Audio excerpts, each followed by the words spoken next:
darme cuenta que estoy sufriendo y querer hacer algo por mi sufrimiento. Wow, lo veo todo, pero también a veces cansa. O sea, es decir, estar en constante responsabilidad sabiendo que tú puedes hacer algo por ti. Aunque a veces dice uno, no quiero ser la responsable, quiero que alguien se encargue de mi dolor. ¿Cómo hacemos ahí para...? Cuando aparece la voz autocrítica, que tan cultivada y desarrollada tenemos, ya lo primero que hago es reconocer la crítica, aceptar que está ahí esa crítica y darle espacio a una voz un poquito más amable. Como es un proceso de desarrollo continuo, creo que a veces hay una ambición en cuando me pase esto, yo voy a poder reaccionar así. No sabemos cómo vamos a reaccionar, pero lo que sí podemos es cultivar a diario este proceso de compasión para que cuando te caiga el 8, al menos hacer esta pausa y poder observar y ahí incluir la compasión como el proceso que te acompañará a tomar las decisiones que haya que tomar. Cuando hablamos de compasión solemos automáticamente asociarlo con lástima y autoindulgencia. ¿Qué pasaría si nos damos la oportunidad de tratarnos como si fuésemos nuestro mejor amigo o amiga? Aquí sin cursilería ni filtro vamos a dialogar y a indagar con expertos, amigos, conocidos sobre el autocuidado y el liderazgo personal. Porque estoy segura que hay maneras más amables de autogestionar la caótica, automática, premeditada y a veces conflictiva manera de actuar ante los desafíos de la vida.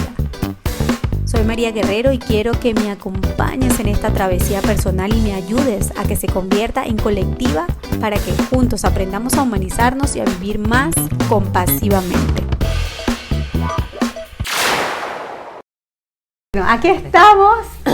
Qué alegría tenerte aquí, mi Vero querida. No, feliz. Bienvenida al primer episodio de Compasivamente. Estoy muy agradecida de que hayas aceptado mi invitación a este recorrido que yo le llamo personal para luego poder compartir con la audiencia qué es vivir en compasión y qué pasaría si nos volvemos más autocompasivos.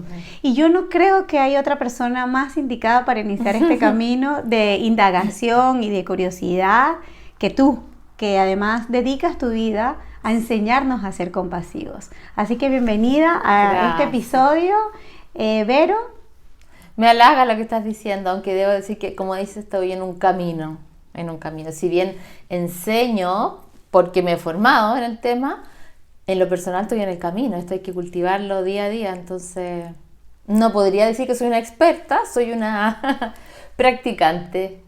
Cuéntame un poco de qué se trata esto de la compasión y cómo podríamos vivir compasivamente a nivel general.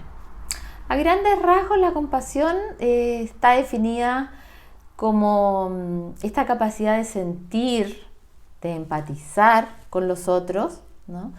De sentir el dolor, el sufrimiento del otro y de alguna manera querer aliviarlo, querer aportar y ayudar en el alivio del dolor del otro. Y tiene por lo tanto estos dos pasos, ¿no? De este paso como de la primero que llamamos de empatía, de sentir cómo sientes tú, pero quiero hacer algo más. No me quedo en el simple sentimiento, la emoción de la empatía, que puede ser muy agotadora, muy cansadora, porque uno se involucra y queda ahí en el mismo dolor del otro. Y eso mismo, por lo tanto, esa misma definición aplica en la autocompasión, ¿no? Esto de darme cuenta que estoy sufriendo y querer hacer algo por mi sufrimiento. Esa es como una definición simple, ¿no? Pero requiere mucho darse cuenta, requiere muchos pasos y requiere trabajo. Y cuando me lo dices, yo siempre, cuando estamos en el club de lectura o en el huerto del lector o en estos encuentros donde intercambiamos experiencias como la que hemos vivido justamente en la universidad formándonos en el diplomado de Mindfulness Relacional, una vez que uno despierta es como wow, lo veo todo, pero también a veces cansa, es decir, estar en constante responsabilidad sabiendo que tú puedes hacer algo por ti. yo no sé si a ti te ha pasado, Vero, pero es como que a veces dice uno, no quiero ser la responsable, quiero que alguien se encargue de mi dolor. ¿Cómo hacemos ahí para amigarnos con nosotros mismos?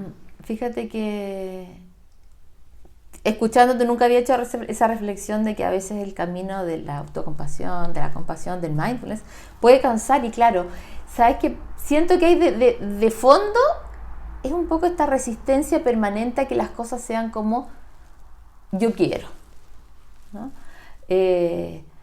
Tenemos de fondo también una necesidad de no sufrir. Eso es inherente a la raza humana. Nadie quiere sufrir. Y por lo tanto tenemos que estar resolviendo permanentemente para que eso no ocurra. Y la vida trae sufrimiento. La vida es en parte sufrimiento, entre otras cosas. Es dolor. Hay dolores que se llaman inevitables. Los vamos a transitar todos tarde o temprano. Entonces siento que por mucho que uno cultive este estilo de vida, siempre aparece esa resistencia, no quiero, no quiero que sea así, que sea de esta otra manera. Y además está la exigencia de que si ya estoy en este camino, tengo que hacerlo bien, ¿no? Está esa exigencia de que, entre comillas, tiene que resultarme. Y por el contrario, que esto resulte significa soltar todos esos pensamientos de exigencia, esa resistencia de querer que las cosas sean distintas, ¿no? Y en el autocuidado siento que pasa exactamente lo mismo. A veces quisiéramos que desaparezcan los problemas, que desaparezca el dolor, que otro se haga cargo, porque no nos gusta. Es obvio que a nadie le gusta sufrir. Y en este trabajo entonces tiene que haber como un proceso de aprendizaje de lo que es la aceptación. Muy grande, muy grande. Es como si, bueno, la filosofía búdica nos propone justamente eso. El sufrimiento es parte de, o sea, ni siquiera es algo que yo busco, está ahí. Y está ahí justo para que yo acepte la circunstancia, pero no me quede en ese espacio de resignación, sino más bien desde el coaching sería cuáles son las acciones, ¿no? Ajá. Entonces, ¿cuáles son las acciones? Ok, me di cuenta, soy paulatina, soy cuidadosa, pero ¿qué es lo que me va a dejar en esta etapa de como me dejé aquí y ya, y listo, quizás víctima, ¿no? O doy un paso adelante y digo, a ver, ¿qué es lo siguiente? Pero ese siguiente te escucho, no sé si es eso lo que me estás queriendo decir, a veces ponemos expectativas. A veces ponemos deseos, a veces ponemos si ya yo hago mindfulness, yoga, subo a la montaña, comparto, escucho, ¿por qué sigo sufriendo? Entonces, es porque es parte de. Así es. Pero, ¿de dónde nace que la compasión puede ser un instrumento que nos ayude a menos amigarnos con este sufrimiento o estos anhelos de querer hacerlo de una forma aparentemente perfecta? A ver, siento que, y lo hemos conversado muchas veces, la compasión la traemos de alguna manera. Todos tenemos una capacidad, llamemos mínima, de sentir compasión. Y que ha sido necesaria para la evolución de la especie humana. O sea, tiene como una justificación evolutiva la compasión. Si no tuviéramos compasión, si no sintiéramos esta necesidad de cuidar a otro, no estaríamos aquí. Seres humanos nacemos sumamente inmaduros. Si no nos han cuidado de niños recién nacidos, no podríamos crecer. O sea, que pudiéramos pensar que el primer acto compasivo que podemos reflexionar que existe es el cuidado de una madre a un hijo, de un padre a un hijo, de un abuelo, de un tío. Ese acto ya es compasión, totalmente. Cuidar al otro. Totalmente. Por eso digo que es una necesidad evolutiva el que fuéramos compasivos. De otra manera no estaríamos acá. Y está lo que dices tú, de una madre a un hijo, un padre a un hijo, entre las parejas también. Uno busca parejas compasivas que sean capaces de cuidarte. Entre grupos. Si nos ceñimos a mucho tiempo atrás, las tribus, los grupos, entre ellos también tenían que cuidarse, ¿no? O sea, solo tampoco vas a subsistir ni vas a evolucionar. Entonces, el cuidado existe de una manera natural, siento yo, en el ser humano, es necesario.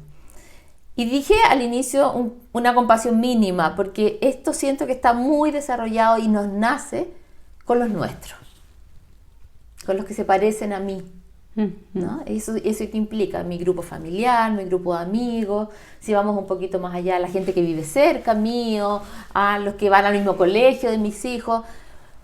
Pero donde tenemos que trabajar un poco más ya es en ir ampliando estos círculos de compasión, le llamamos, ¿no? Bueno, el que está más allá, el que no conozco, el que me es indiferente, ¿no es cierto? Ya más difícil el que no soporto, el que me cae mal, el que es mi enemigo. Bueno, ¿cómo voy ampliando estos círculos hasta toda la especie humana, todas las especies sintientes? Y por eso creo que es un cultivo, es un entrenamiento, es un trabajo. Lo básico está, ¿no? Hay que ir ampliando eso. Y en esa ampliación también está la autocompasión, el cómo lo llevo a mí. Porque paradójicamente lo tenemos en nuestro círculo muy cercano, pero nos cuesta muchísimo aplicarlo en nosotros. Y algo me acuerdo que aprendí en el inicio de tus talleres, que es algo así como que, ¿cómo tratarías a tu mejor amigo? Y yo pensaba en una circunstancia con mis hijas o algo como que yo haya sentido que me haya equivocado y llega otra madre y me dice, no vale, relájate, nos pasa. Sabes, como que a mí también me ha pasado. Yo suelo recibir mucha empatía en cuanto a mis situaciones de la vida, pero luego hay una voz interna que no me dice lo mismo que me dice el amigo. Y uno de los ejercicios que a mí me ha parecido brillante es esto: ¿qué pasaría si me trato como si fuese mi mejor amiga? Sí. Entonces, eso puede ser un acto compasivo. ¿Qué otro pones tú en práctica en tu vida diaria? Si nos puedes compartir alguna situación donde tú tuviste que detenerte, respirar y decir, uy, no estoy siendo nada compasiva conmigo. Esto que tú planteas, claro, es el primer ejercicio que uno hace en un curso, en un taller de autocompasión, para poder demostrar la diferencia entre cómo nos tratamos y cómo tratamos a un amigo, a un ser querido. Hay investigación que muestra que cerca del 78% de la población se trata peor a sí mismo que al resto. O sea, es una cosa bastante generalizada, ¿ya? Estamos educados para cuidar, pero creemos que esto es como un juego de suma cero, ¿no? Si te cuido a ti no me puedo cuidar a mí. La verdad es que eso no es así, ¿no? Y hay un montón de motivos y razones por los cuales está demostrado que es necesario, para cuidar a otros, partir cuidándose a sí mismo. Entonces hacemos ese ejercicio, ¿no? Y queda muy en evidencia que el trato que me doy a mí es distinto al que doy al otro. Y ahí aparecen ciertos elementos que yo aplico en el día a día. Cuando aparece la voz autocrítica, que tan cultivada y desarrollada tenemos, por diferentes motivos, y que está bien que así haya sido, pero le seguimos dando demasiado espacio en la vida. Entonces, por ejemplo, ante la voz autocrítica, lo primero que hago es reconocer la crítica, aceptar que está ahí esa crítica y darle espacio a una voz un poquito más amable. A ver, ¿qué me diría alguien que me quiere? ¿Qué me diría mi madre en este caso? ¿No? Porque yo empiezo a darme palos y duro, pero ¿qué me diría otra persona? Lo que yo digo, ¿qué me diría mi madre? ¿Y si mi madre no hablaba y era muy expresiva? Bueno, ahí tenemos el otro elemento. Cuando nos tratamos mal, y fíjate que no nos damos cuenta, nos decimos palabras muy duras, ¿no? Por Dios que soy tonta, ¿cómo se me ocurrió esto? Qué bruta, ¿no? Cosas así como bien triviales, bien del día a día. Pero, oye, hay un dicho que dice, cuidado con lo que te dices que te estás escuchando. Nos estamos escuchando. Entonces, el segundo elemento son las palabras mismas que uso. ¿Qué palabras utilizas contigo misma? Yo me he pillado muchas veces, ¡ay, qué tonta! No. Y retrocedo y digo, bueno, sí me equivoqué, y me río, ¿no? Y tiendo a buscar mucho el humor en el trato a mí misma, decir, no, bueno, no fue para tanto, ¿no? El tono de voz. El tono de voz, aunque no haya una crítica verbal así en voz alta, a veces un monólogo interno donde hay un tono que tú notas que es duro, que es metálico, como cortante. El tono de voz y las palabras que utilizamos activan absolutamente el sistema de regulación emocional relacionado con el afecto, con el cuidado. Entonces podemos usar palabras amables, podemos usar un tono de voz amable, suave. Los gestos, ¿no? Esta madre que es buena para mostrarse, para actuar, para tocar. Eso también es un gesto. Yo puedo utilizar y cultivar amabilidad a mí misma a través de los gestos. Gestos como, bueno, todas las prácticas de autocompasión atraviesan este gesto, ¿no?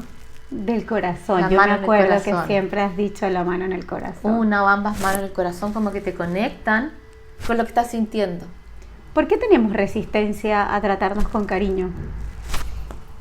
Yo digo con cariño, pero es con amabilidad, sí, con compasión. Sí. Y te lo digo porque a veces como que hay y esto lo hemos conversado, la compasión tiene una connotación como de lástima o como una palabra un poco como que muy cursi, como muy, ay, ¿qué es eso? Compasión. O quienes son agnósticos o no practican ningún tipo de religión, la sienten como muy asociada con ámbitos religiosos, y la verdad es que hoy día hay una terapia de la compasión por Kristin Neff que está validada y se está formando gente en Stanford, donde llevan terapias para los hospitales, porque ahí es donde las enfermeras tratan con pacientes, pero consigo mismas pues no son tan amables. Los médicos son el perfecto ejemplo de la amabilidad que le pueden prestar a sus pacientes, pero probablemente con ellos mismos no sean tan amables.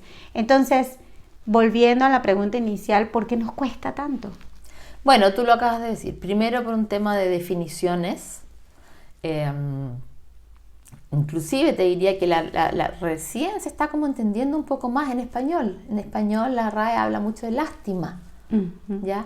Cuando creemos que la autocompasión es lástima, primero nos ubica en una situación distinta del que siente lástima del que ha sufrido, ¿no? Una situación como superior. Y nada más distante de la lástima. La autocompasión es sentir como tú sientes y quieres ser algo. Estamos en la misma, somos del mismo nivel. La autocompasión pasa lo mismo. ¿Cómo es sentir lástima por mí misma? Eso es victimizarse. Eso es no tener fuerza para salir adelante. Eso es perdonarme todos los errores. No, existen todos esos conceptos equivocados de la lástima, la autoindulgencia, egoísmo. O sea, si yo me pongo a mí en el primer lugar, eso es egoísmo. No es así. Lo que te digo, hay mucho estudio que muestra. ¿Por qué preocuparme de mí misma me va a permitir cuidar al resto? Los médicos, todo el personal de la salud sufre burnout porque no se han podido cuidar ellos en el proceso de cuidar a otros. Los terapeutas, o sea, los terapeutas son especiales. Que yo siempre escuchaba en Nueva York que hasta los terapeutas tienen terapeutas. Tienen que terapiarse permanentemente. Claro. Yo no lo soy, pero entiendo que sí. Y es por lo mismo, un problema de autocuidado. ¿Te fijas? Si tú quieres estar abierto a los otros y disponible para los otros, tienes que cuidarte. Si no, aparece lo que se llama fatiga por empatía, que es, siento lo que tú sientes, lo siento y empiezo a hacer lo mío. Y no hago nada en ese proceso. Uh-huh. Y además hay otro elemento que a mí me ha llamado la atención, que lo he hecho como consciente hace poco. Cuando yo me siento mal, cuando yo tengo problemas, cuando a mí me duele algo, me centro en mí. Me voy hacia adentro. Si yo tengo un problema, ¡boom! ¿Qué posibilidades tengo de cuidar a los otros si yo no me he estado cuidando y estoy sufriendo? Uh-huh. Si estoy centrada en mi problema, en mi sufrimiento, en mi dolor. ¿Te fijas? Entonces, cuidarse a uno es necesario para poder abrirme a los otros. Uh-huh. Tiene un efecto real en el cuidado hacia los otros cuando yo me cuido a mí misma. Y yo he visto que, como es un proceso de desarrollo continuo, creo que a veces hay una ambición en, cuando me pase esto, yo voy a poder reaccionar así. No sabemos cómo vamos a reaccionar. Pero lo que sí podemos es cultivar a diario este proceso de compasión, para que cuando te caiga el 8, como dicen los mexicanos, al menos hacer esta pausa y poder observar, y ahí incluir la compasión como el proceso que te acompañará a tomar las decisiones que haya que tomar. ¿Qué cosas son las que son más relevantes, que piensas que se pueden transformar en un taller como los que tú impartes? ¿Qué son las cosas que son más notorias para ti? ¿Tú tienes cuántos años ya impartiendo estos talleres? Yo comencé con esto hace 8 años, sí, aproximadamente. Y empezaste desde que yo dejé de trabajar, yo era una mujer sumamente exigente, trabajaba en empresas con un nivel de exigencia, con un nivel de autocrítica feroz, con un nivel de piloto automático espantoso, con un nivel de desarrollo multitarea ya al nivel perfección. Entonces me encontré con un mundo tan distinto y que te hace por otro lado sentir tanto mejor. Y que no requirió que yo cambiara mi estilo de vida o mi forma de ser. Requirió, como dices tú, empezar a cultivar cosas diferentes, entrenarlas en el día a día para cuando lo necesitemos, estar preparados.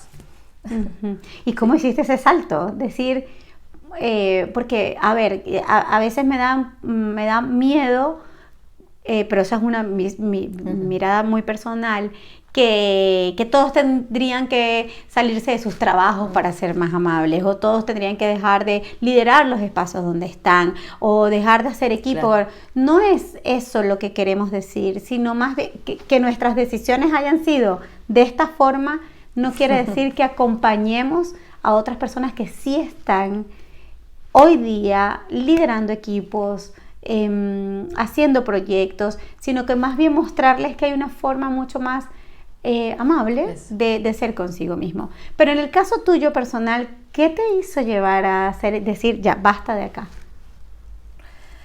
Bueno, es súper valioso lo que estás diciendo, ¿eh? No estamos invitando a que todo el mundo deje de lado lo que hace y se siente a meditar, digamos, bajo un árbol y su vida cambia. Es llevar esto a la vida. Esa es un poco la intención. Ahora, como decís tú, mi vida cambió porque además yo estaba en ese momento sin trabajar, estaba como en un año sabático, entonces me encontré con esto de entender que uno podía vivir con más presencia, que uno podía vivir con más conciencia de lo que hace, mucho más amabilidad frente a los errores, frente a las equivocaciones, frente a las situaciones de la vida en las cuales yo me exigía mucho. Entonces a mí se me abrieron los ojos. A veces creo que fue tarde, pero bueno, siempre alguna vez en la vida tiene que pasar, en un momento llega, y cuando llega, es el momento correcto, no me cabe duda. Llega el juez interno a decirte, ay, ¿por qué no te despertaste antes? ¿Por qué no te despertaste? Esa es la autoexigencia. Esa es la autoexigencia, pero ¿cómo recién? ¿Por qué no antes, cuando tus hijos nacieron? No, bueno, es ahora y por eso fue, porque este era el momento que yo estaba preparada para esto, ¿sí? Yo creo que no siempre estamos preparados para entender que podemos vivir con más pausas, más lento, con más calma, con más presencia, con más aceptación, con menos resistencia, con menos... Quiero que las cosas sean de esta otra manera, por lo tanto las peleo, ¿no? Y eso no significa resignarse, significa vivir con amabilidad la vida que te toca. Y de los talleres que impartes, ¿cuáles son las causas por las que normalmente llegan? Porque si vamos a la terapia tradicional o al coaching, es una dificultad o a veces la empresa te dice, mira, hay unos talleres, inscríbete, te ganas unos puntitos aquí. O el marido que uno le dice, vaya, agarre terapia porque si no yo lo dejo. O sea, como que vamos condicionados de alguna manera trágica a las terapias tradicionales. Con la compasión, ¿cómo pasa? ¿Cómo llegan las personas que van a la terapia de la compasión o llegan a tus talleres de formación? La gran mayoría, porque obviamente siempre hay excepciones al que le regalaron, al que está ahí por moda, ya eso ocurre. La gran mayoría llega porque tiene un crítico interno muy grande, con un nivel de exigencia que ya no da más. Obviamente en límites de estrés, ansiedad o depresiones que son evidentes, que incluso están en tratamiento o han sido tratadas, y reconocen que tratarse a sí mismo en estos procesos, o tratarse a sí mismo con amabilidad en este proceso, puede ser de ayuda, les llama la atención. Yo creo que esto es bien rupturista, es bien rupturista. El tratarte con amabilidad y el invitar a no cambiar. Yo siempre lo digo en mis talleres, aquí nadie tiene que ser cambiado, aquí nadie tiene que ser mejorado, no te vamos a dar consejos, aquí lo único que vamos a trabajar es entender que tal como estamos bien. Y eso es rupturista para alguien que está funcionando a un ritmo que ya no puede más, o para alguien que dice, no es que la ansiedad, o no es que los problemas del trabajo, y tú le dices, no, sí está bien. ¿No? Es como, No, pero raro. Y yo creo que está bien. Si el problema es que queremos que sea de otra manera. Uh-huh. Y insistimos, y peleamos. Siempre digo, la resistencia es esto. Uh-huh. Mira, aprieta tus manos. ¿Cuánto duele? Empieza a doler. Después de un rato esto duele. Esto es resistirse a las cosas como son. Y querer que sean distintas. Entonces, la invitación del mindfulness y de la autocompasión es abrir. Al principio duele, cuesta, quedan las marcas, ¿no? Pero con el tiempo podemos ir abriendo y podemos ir haciendo esto mismo hacia acá. Esto es, así es. Entonces sí, la mayoría de las personas llegan a una búsqueda de algo más. Muchos llegan con la búsqueda de mejorar. Uh-huh. Quiero ser una mejor persona, te dicen. Que dentro o sea, muy... A ver, si lo vemos como efímero y como del ego, así, la mejor versión de ti, no. O sea, es como muy superficial quizás. Pero cuando hay esta capacidad de crecimiento, de sí, yo quiero aprender, yo creo que sí existe una forma mejor de expresar quién soy, de decir lo que quiero, de aprender también a decir lo que no quiero. Uh-huh. Yo creo que quiero pensar que va de ese anhelo desde ese lugar. Yo también creo que va desde ahí, ¿no? Y logro entender eso y lo desglosamos y lo vamos abriendo como tú lo acabas de hacer. Uh-huh. ¿Qué significa eso? Porque la frase ser mejor persona es agresiva. No me gusta como soy, quiero ser distinto. Y aparece nuevamente esto de no quiero, no es lo que yo quiero. Pero vamos abriéndolo y claro, al final de fondo está eso de quiero sentirme mejor. Uh-huh. Quiero más bienestar en mi vida, ¿no? Quiero poder cuidarme. Y cuidarme significa esto que hemos dicho, estos gestos. Eso es re importante tenerlo claro, estos gestos, estos cuidados, esta amabilidad. Pero cuidarme también es saber decir no. Cuando esto no lo quiero hacer, cuando esto me hace daño, cuando no está dentro de mis prioridades. Poner límites, ¿no? Eso también es autocompasión. La autocompasión tiene como esas dos vertientes. La vertiente amable o tierna y la vertiente fiera, que es como más firme y que tiene más que ver con la protección, que tiene más que ver con la motivación. Cuéntame, acción. ¿Qué implica acción? Cuéntame, antes de cerrar, porque me gustaría conocer desde tu mirada, que ya nos has compartido mucho, pero desde tu práctica personal, ¿cuáles son esos actos compasivos que haces para ti y que quizás alguien puede resonar contigo cuando escuche este episodio y diga, ay, me encanta porque Vero hace esto y yo también lo hago, o yo siempre he querido hacer esto y no lo he practicado? Que sea un acto tuyo, que quizás no lo, o sea, es parte de la lista de los actos, pero que sea tuyo, esto es mío y cuando yo lo practico, o sea, me siento espectacular. A ver, bueno, por de pronto está esta conciencia de lo que te digo, conciencia de cómo me trato, cómo me estoy hablando, ¿no? ¿Qué me estoy diciendo? ¿Con qué me estoy criticando? Eso creo que es súper importante para poder estar conmigo cuando meto las patas, cuando hago cosas que no corresponden. Y ese ha sido quizás mi primer gesto, es esto de decir, sí, aquí te equivocaste feo. Pero cualquiera le habría pasado. Esa cosa de entender que no soy perfecta. Fíjate que hay un gesto diario que hago y que es importante entender que compartimos una humanidad imperfecta y que siempre al resto le estoy permitiendo esa imperfección.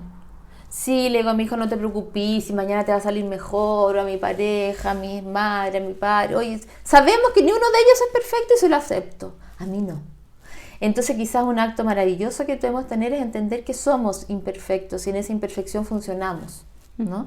Entonces aceptar y entender, ok, ahora no lo hice bien, voy a tratar de hacerlo mejor la próxima vez, que es distinto que darme palos y críticas porque no me resultan las cosas como yo quiero. ¿Y haces una revisión diaria de tu día? O sea, por ejemplo, hay prácticas que te invitan o a amanecer con esto de la gratitud, del diario de la gratitud y escribes, o antes de dormir decir, a ver, ¿qué es lo que más me ha gustado del día y qué es lo que menos me ha gustado del día?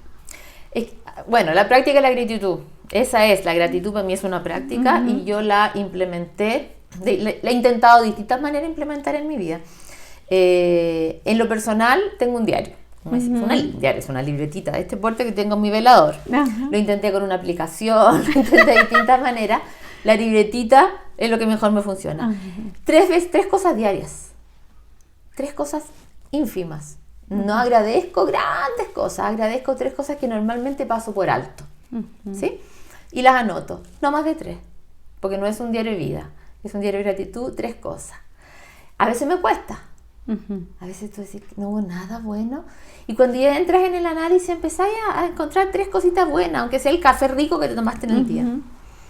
Tiene una gracia el diario de gratitud, en las noches, por ejemplo. Como sabes que en la noche tienes que buscar algo bueno que agradecer, estás pendiente en el día. Y eso de esa manera empiezas a incorporar la gratitud durante el día, en la medida que las cosas ocurren, ¿no? Entonces hoy día yo me he dado cuenta que tenemos unas flores preciosas acá con un color que a mí me encanta, y eso lo miro, lo admiro, lo aprecio. Eso es parte también del proceso. ¿Te fijas? Porque logro decir, esto va para mi libreta de la noche. Entonces, de alguna manera traspasas no solo el escribir en la noche algo, sino que también esa como actitud más amable a tu vida la traspasas al día. Entonces, sí, la libreta de la gratitud es buena. La gratitud en familia. Ojo, eso también es bueno. Yo tenía un frasco, a veces antes comíamos más en familia, mis hijos eran más pequeños.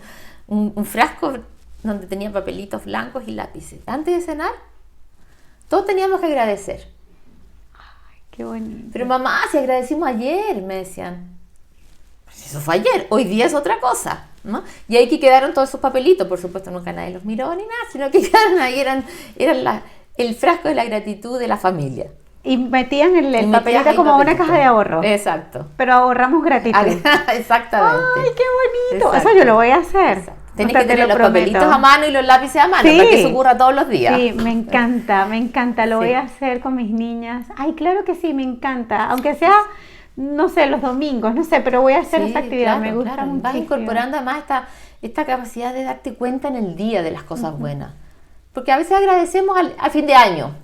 Los procesos largos somos capaces de verlos, ¿no? Y decir, este año me cambié de trabajo y en realidad fue bueno, ¿no? Y, claro, pero ¿qué pasa en el día a día? En ese día en que alegamos y que sentimos que la nube negra nos persigue. Bueno, siempre hay algo bueno.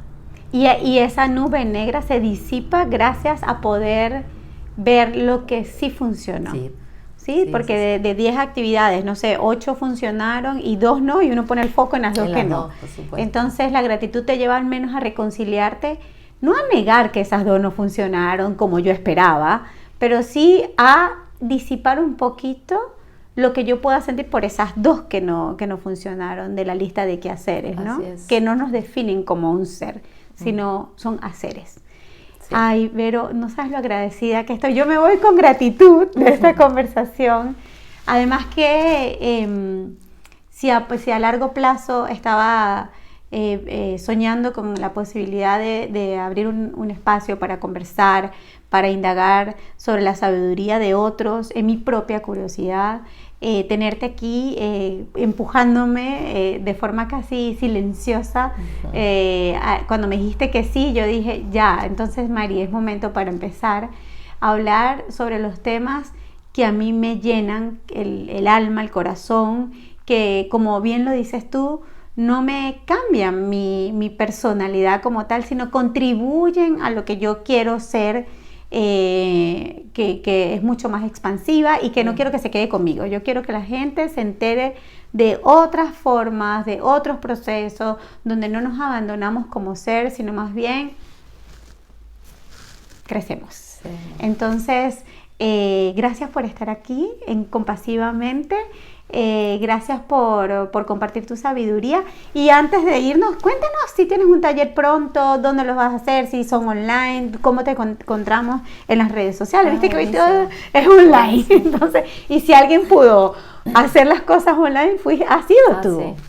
Sí, yo me transformé. Una mujer muy tecnológica. Me transformé antes de que todo esto empezara. Mis últimos años de trabajo, 2012, fueron online. Sí. Mira, sí, increíble. Qué increíble. Sí, efectivamente tengo un taller que voy a comenzar pronto, ahora en abril. Es online, como dices tú, de autocompasión consciente se llama. Es un taller de 9 semanas en el que trabajamos el cultivo de recursos autocompasivos para poder acompañarnos en los momentos de sufrimiento, para poder motivarnos, para poder cuidarnos y pues, saber poner límites, ¿no? Entendiendo esto que la autocompasión no es todo rosa y todo dulzura, sino que también hay veces que hay que poner una cara firme. Ese taller lo dicto varias veces al año, directamente o a través de la universidad. Ok, Sí. ¿Dónde podemos conseguir tu información de los talleres? Porque tú tienes varios lugares donde das talleres. ¿Este taller va directamente de la mano contigo o estás en alianza con alguien? Tengo dos, voy a dar Ajá. los dos pronto. Uno que lo doy yo directamente y en Instagram, por ejemplo, estoy... Podemos seguirte, Claro, arroba mindfulness_Vero_Riera. Y los otros son a través de la universidad. También es una posibilidad, también lo estoy dictando yo ese. Y creo que es un taller de verdad, requiere trabajo, requiere dedicar 9 semanas de la vida a cultivar para prepararnos al resto de la vida. Exactamente, yo creo que hacer el taller contigo es el inicio y cuando uno termina el taller apenas es como, ok, ya, ahí tienen los recursos, vamos pues, pónganse en práctica. Muchísimas gracias, Vero, por Linda, gracias participar, a ti, gracias Mari. por venir y espero que pronto podamos repetir una conversación donde puedas compartir esos recursos que enseñas en tus talleres. Feliz. Muchísimas Gracias. gracias.